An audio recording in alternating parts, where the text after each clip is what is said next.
Hola, estamos otra vez aquí por la segunda parte del cuento de mi aventura del peyote. Y un pequeño resumen. Sal de la jaula. ¿Por qué este cuento que tiene que ver con sal de la jaula?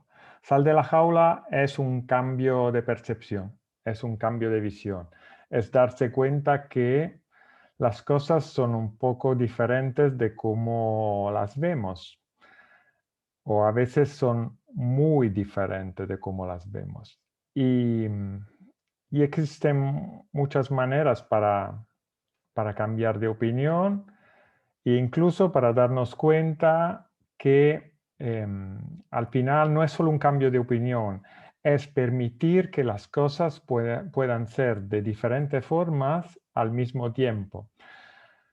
Darnos cuenta que las cosas pueden ser profundamente contradictorias y de una cierta forma convivir. Y eso es la parte más difícil porque simplemente cambiar de opinión es algo de una cierta forma que más o menos todos hacemos, pero si cambiamos de opinión y permanecemos en la convicción de tener la razón de una cierta forma, simplemente, no cambia mucho, no cambia mucho porque simplemente hemos cambiado el punto donde nos ponemos nuestra perspectiva, pero siempre limitamos nuestra visión a algo, muy rígido. Y es un poco lo que está pasando ahora, ¿no? Con todo este tema lo que yo llamo el pensamiento único. Bueno, no solo yo, que intenta, ¿no? Decimos la prensa o los medios de comunicación, intentan convencernos que existe un solo punto de vista, una sola verdad, y las cosas son un poco diferentes. Vale, mi cuento tiene que ver con esto porque las plantas sagradas son una de las muchísimas maneras que puedan, como decir, transformar, abrir nuestra percepción, nuestra visión.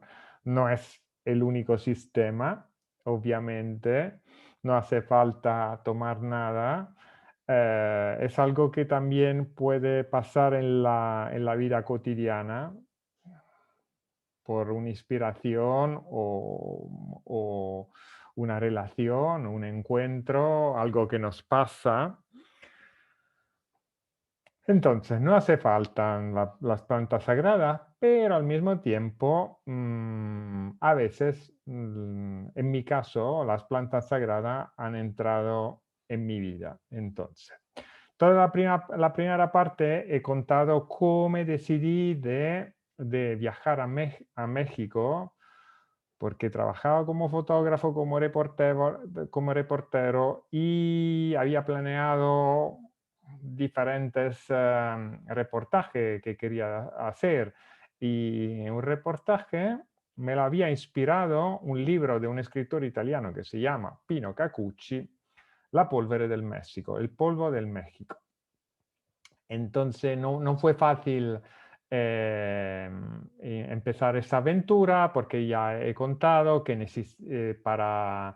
era un peregrinaje que yo quería seguir fotografiar del centro del México hasta los desiertos cerca de Real de 14 en el estado de San Luis Potosí.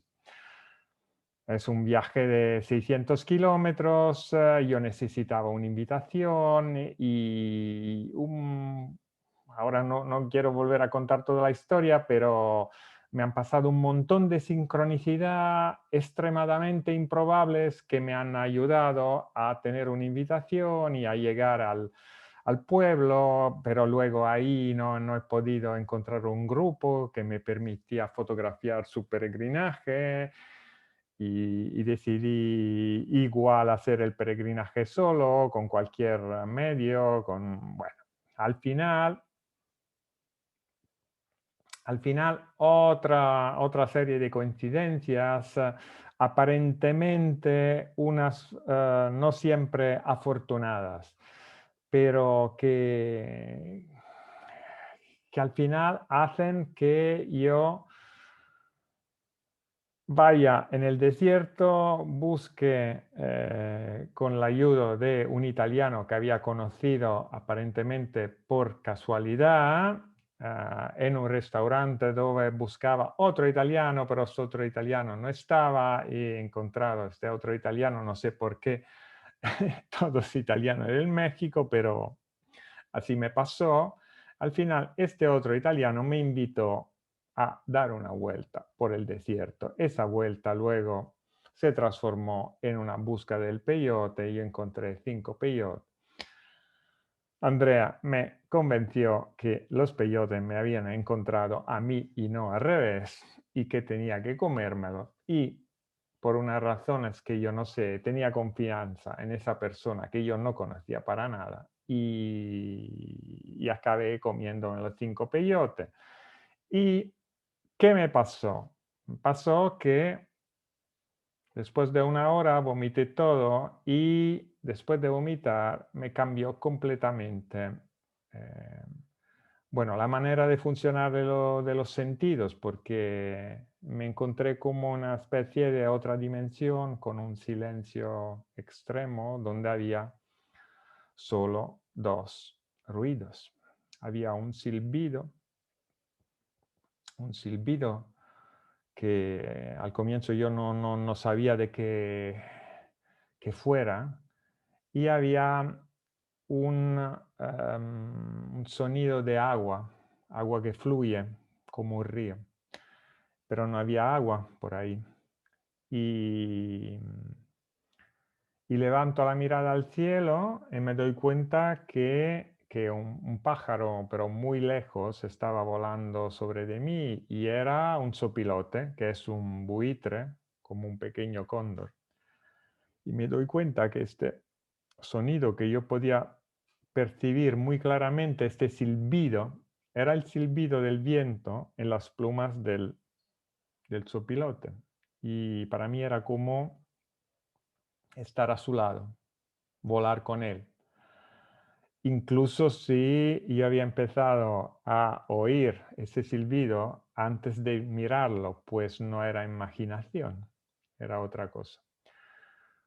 Bueno, empiezo a andar con ese pequeño grupito de personas que ya había conocido el día antes y no me encuentro bien, me paro y era un recorrido en las montañas al lado del desierto de Virikuta y entonces una senda de montaña y yo estoy todavía mareado, me paro, me aíslo un poco del grupo y ya ahí me doy cuenta que algo en mi percepción había cambiado. Em, Empiezan los efectos que yo llamo los efectos más superficiales, porque al final sí, las visiones, los cambios de colores, puede ser algo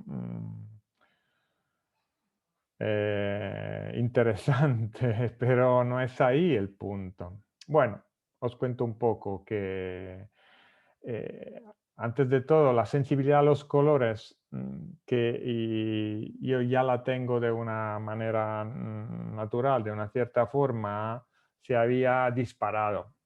Entonces me daba cuenta de cómo también, por ejemplo, entrar en una sombra, en una zona de sombra, era como tirarse a una piscina. Todo se volvía azul, pero completamente azul. Era como estar en el agua.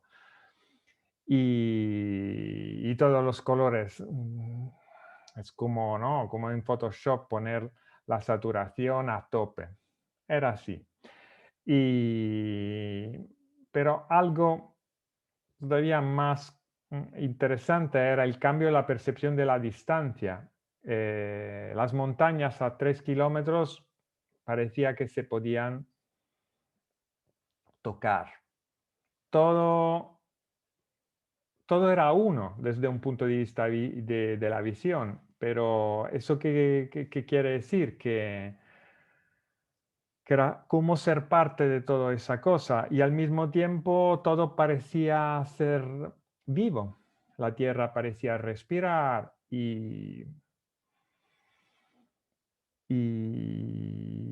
pero había algo todavía más interesante que no me he dado cuenta de inmediato de lo que estaba pasando.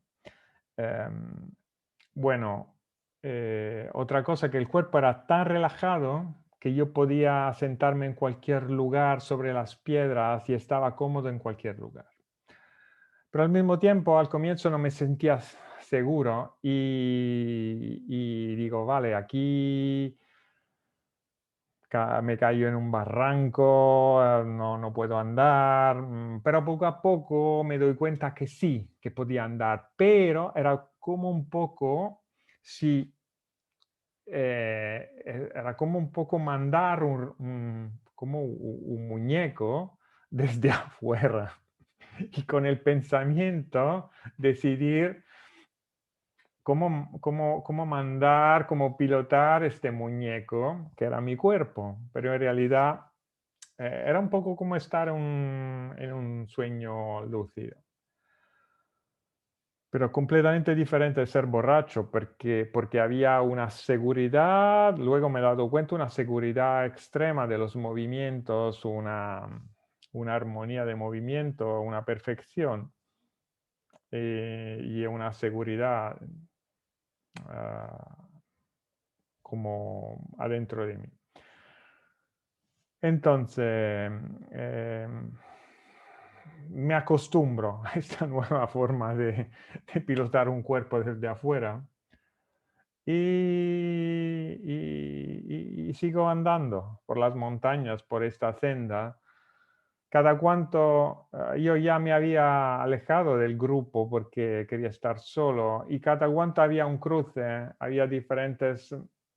Yo en realidad no sabía tampoco dónde estaba, dónde tenía que ir. Esa es la parte interesante. Pero sabía cuál escoger.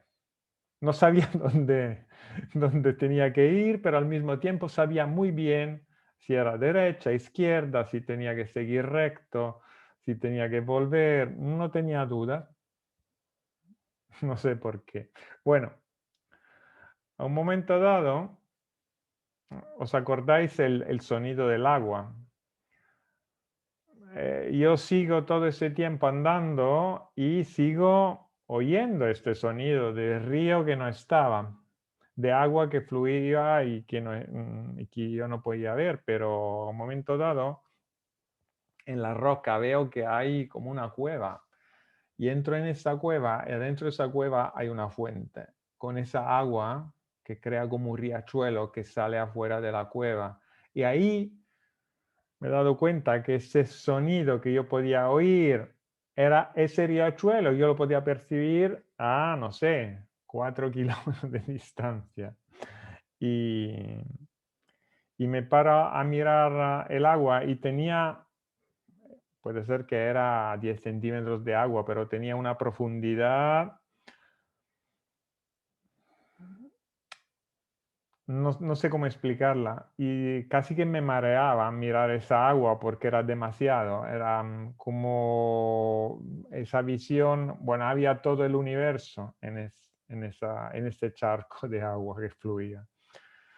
Bueno, de todas formas me paro y después de un rato llega Andrea, que era la persona que me había llevado al desierto, esa persona que había encontrado así, por absoluta casualidad y se sienta a mi lado y me dice si yo quería una cerveza, una coronita fría. Yo lo miro y digo, pero ¿a dónde Andrea, has traído cerveza? Tienes una nevera, no sé qué. Y dice, no, tú no te preocupes. Y dice a un amigo de ir a por una cerveza. Y después de 5 minutos, él vuelve con 2 cervezas frías, perfectas, con todas las gotitas de agua y nos tomamos la cerveza. Y yo lo miro como digo, pero ¿son de verdad o son una visión? Él simplemente me contesta con una sonrisa y ahí se acaba la historia y todavía no sé si eran cerveza de verdad o no. De todas formas, Después esa cerveza surreal, vuelvo a andar. Y ahí, en el medio de cactus que hablaban y de tierra que respiraba, me doy cuenta de la cosa más importante. Miro unos trocitos de plásticos en el suelo porque a veces en el México hay basura por todos lados. Hay basura en el trozos de plástico, de bolsas en el medio del desierto o de la naturaleza, ¿no? Y bueno, miro esos trocitos de basura y me doy cuenta que están en el lugar perfecto y que todo está en el lugar perfecto, que yo mismo estoy en el lugar perfecto, que soy perfecto, que todo es perfecto, que no hay que cambiar nada. Y esa percepción a través del cuerpo no ha sido un pensamiento, ha sido una como ahí sí que me ha cambiado la perceptiva, la percepción y la perspectiva de mi visión completamente. Yo creo que ya yo tenía ese semen de ver la perfección en las cosas, pero ahí le he podido sentir directamente en el cuerpo. Todo está perfecto, no hay nada que cambiar, incluso la basura, incluso todo que nos parece un problema, que nos parece algo que nos impide avanzar, que ahí, ahí fue la parte más importante de toda mi experiencia. Al final no importan los colores, al final no importan que te hablen los cactus y que te saluden. No importa tampoco que el agua de 10 centímetros te parece profunda a 100 metros. Eso es solo, ¿cómo decirlo? Ese es el espectáculo, el show, pero hay algo más.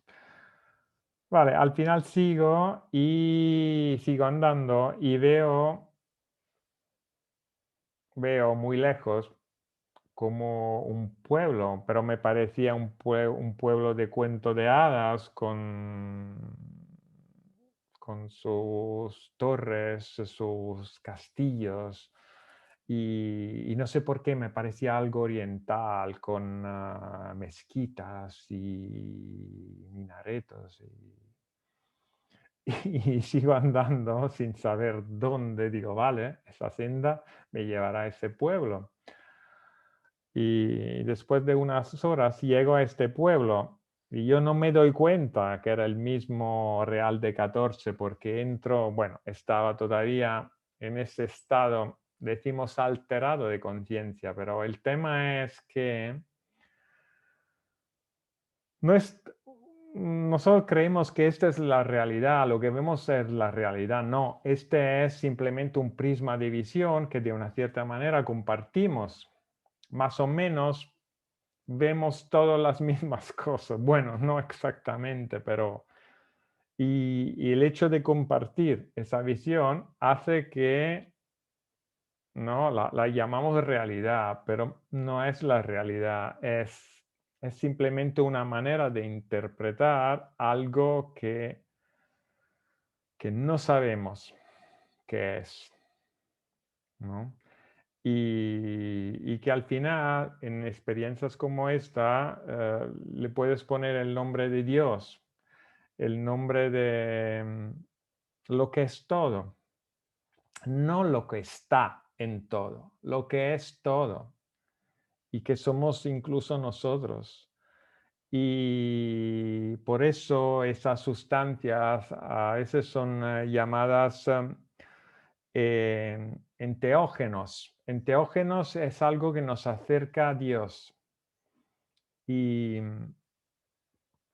pero no, no nos acerca al Dio Padre, lo que manda todo, lo que decide esa idea del cristianismo, no.